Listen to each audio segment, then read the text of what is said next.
Hello বন্ধুরা, তোমরা কেমন আছো? আবারও চলে আসলাম তোমাদের জনপ্রিয় নাটক ভাগ্যরেখা নাটকের 417তম এপিসোড নিয়ে। তো বন্ধুরা, চলো দেখে আসি 417তম এপিসোডে কি ঘটতে চলেছে। রোশনি অভয়ের চোখ বেঁধে অভয়কে একটা রুমের মধ্যে নিয়ে যায় এবং সারপ্রাইজ দেয়। রোশনি সারপ্রাইজ দেখে অভয় অনেক খুশি হয়। অভয় ও রোশনি দুজনে একসাথে বসে খাবার খায়। অতঃপর অভয় রুমের মধ্যে গান দেয় আর রোশনির সাথে রোম্যান্স করে। তখন অভয় ও রোশনিকে জড়িয়ে ধরে। রোশনিকে জড়িয়ে ধরার পরে অভয় শ্রদ্ধা বলে ডাক দেয়। তখন রোশনি অভয়কে ধাক্কা দেয়। রোশনি অভয়কে বলে, অভয় তুমি সবসময় শ্রদ্ধার কথা কেন বলো? তখন অভয় বলে, সরি রোশনি, আমি ভেবেছিলাম এইটা শ্রদ্ধা। তখন অভয় বলে, রোশনি আমি শ্রদ্ধাকে দেখে আসি। কথা বলে অভয় যায় শ্রদ্ধার কাছে। তখন রোশনি অনেক রেগে যায়।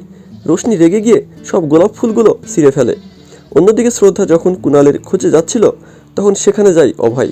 অভয় শ্রদ্ধাকে ডাকে আর বলে, শ্রদ্ধা তুমি না অসুস্থ, তাহলে তুমি এখানে কি করছো? তখন শ্রদ্ধা বলে, অভয় আমার জরুরি কাজ আছে। তখন অভয় বলে, তোমার আবার কি জরুরি কাজ আছে? তখন শ্রদ্ধা বলে, তুমি আমার পিছু করছো কেন অভয়? অভয় ও শ্রদ্ধা দুজনে মিলে ঝগড়া শুরু করে।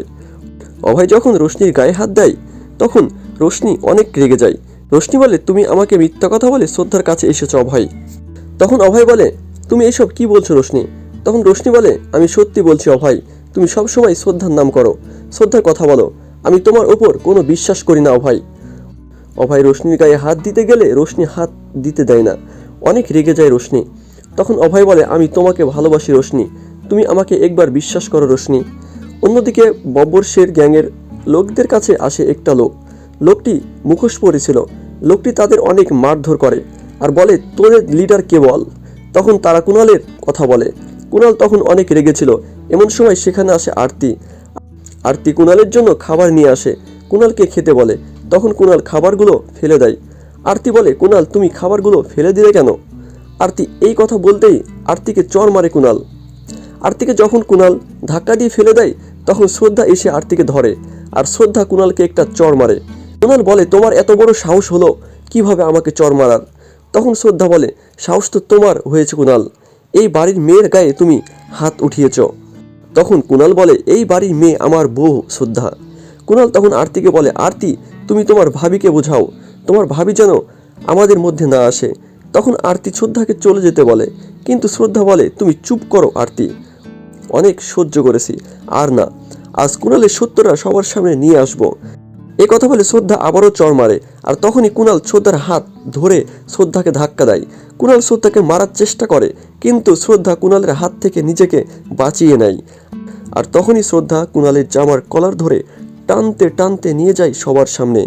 কুণালের সব কথাগুলো শ্রদ্ধা সবাইকে বলে দেয়। তখন সবাই কুণালের উপর রেগে যায়। কুণাল যখন সবকিছু স্বীকার করে আর আরতির সাথে ভালো ব্যবহার করে, অতঃপর অভয়ের মাও কুণালকে চড় মারে।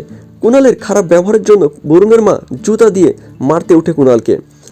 আর অন্যদিকে ঋতু ঝাড়ু দিয়ে কুণালকে মারা শুরু করে। সবাই মিলে যখন কুণালকে মারছিল তখন কুণাল পালিয়ে চলে যায়। আর ওইদিকে কীর্তি শ্রদ্ধার কথা ভাবছিল আর মন খারাপ করেছিল।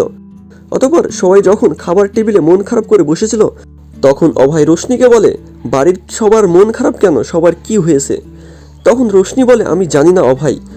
অভয় যখন কুণালকে পানি নিয়ে আসার জন্য ডাকে তখন কুণাল সেখানে আসে না। তখন আরতি সেখান থেকে উঠে চলে যায়। অভয় কীর্তির কাছে যেতে লাগলে রোশনি অভয়কে যেতে দেয় না। অভয়কে সত্য কথাটা কেউ বলে না। তখন মনে মনে সন্দেহ করে। অভয় মনে মনে বলে, সবাই আমার কাছ থেকে লুকাচ্ছে। পরের দিন রাতে যখন শ্রদ্ধা ঘুমিয়েছিল তখন সেখানে আসে কুণাল। কুণাল সবাইকে অজ্ঞান করে রেখেছিল আর শ্রদ্ধাকে ঘরের বাইরে নিয়ে গিয়ে শ্রদ্ধার গায়ে পেট্রোল ঢেলে দেয় এবং শ্রদ্ধাকে কুণাল পুড়িয়ে ফেলার চেষ্টা করে। তাহলে কি এবার শ্রদ্ধাকে আগুনে পুড়িয়ে মেরে ফেলবে, নাকি শ্রদ্ধা আবারও কুণালের হাত থেকে রক্ষা করবে নিজেকে? সেটা তোমরা জানতে পারবে আগামী 418তম এপিসোডে। ততক্ষণে তোমরা এই চ্যানেলের সাথেই থেকো। আর হ্যাঁ, তোমরা যদি এই চ্যানেলের নতুন দর্শক হয়ে থাকো তাহলে চ্যানেলটি এখনই সাবস্ক্রাইব করে এসো। ভালো থেকো, সুস্থ থেকো, ধন্যবাদ।